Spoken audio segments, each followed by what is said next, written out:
The tower wasn't taller, it was deeper.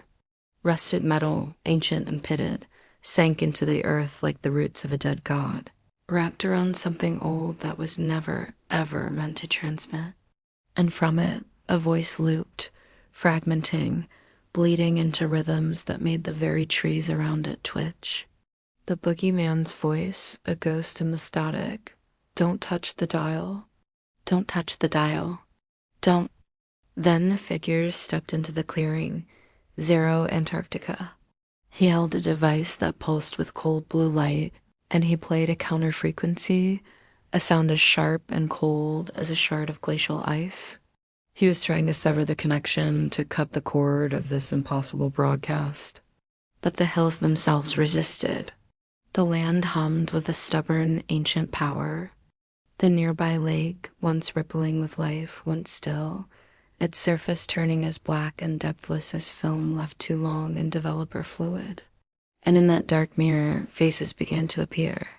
Some were the faces of the dead, their features blurred by memory and water. Some were faces of people not yet gone, their eyes wide with a future terror they couldn't comprehend. The water showed them all, a gallery of the lost and the soon-to-be lost. The signal was a hook, and it was pulling them in. That's when the troubadour arrived. He didn't come to fight. He carried a worn six-string guitar, its wood scarred with the stories of 100 other strange towns and forgotten highways. He wasn't there to stop it. He was there to translate it. He began to play. His fingers moved across the fretboard, not in opposition to the broadcast, but in harmony with it. He wove a melody around the fragmented static, giving shape and form to the horror. His song became a story, with lyrics about a place that had learned how to keep souls the way old radios keep stations, each one a faint whisper trapped on a forgotten frequency. He sang about a ghost DJ who broadcast for so long he became the signal itself, his consciousness smeared across the airwaves. His voice painted a picture of an alien traveler, a well-meaning visitor who arrived on this world with promises of salvation, only to realize, far too late, that some worlds don't want to be saved. They want to be heard. They want to consume. The song was a lament, a translation of the pure, raw madness pouring from the rusted tower. As the final notes of the troubadour's song hung in the air, the boogeyman's whooping voice stopped. For a single, heart-stopping moment, there was silence. Then a scream tore through the clearing, a sound of pure, unadulterated agony that warped the air. It was a sound of something breaking. But the scream was cut short, replaced by something far worse.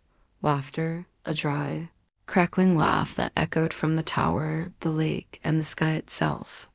The boogeyman's voice returned, no longer fragmented, but clear, powerful, and utterly triumphant.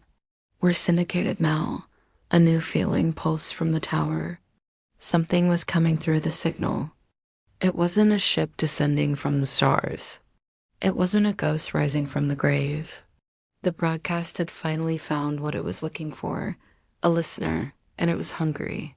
The air grew thick. The world outside the clearing seemed to fade away, and from the static, a presence began to emerge. Drawn across galaxies by a song it couldn't resist, the show was just beginning. Thank you so much for watching. If you enjoy stories that explore the strange and the unsettling, please consider subscribing to the channel. We have a lot more weirdness to share with you. Hit that bell icon so you don't miss our next broadcast. Until next time, stay curious, and whatever you do, don't touch the dial.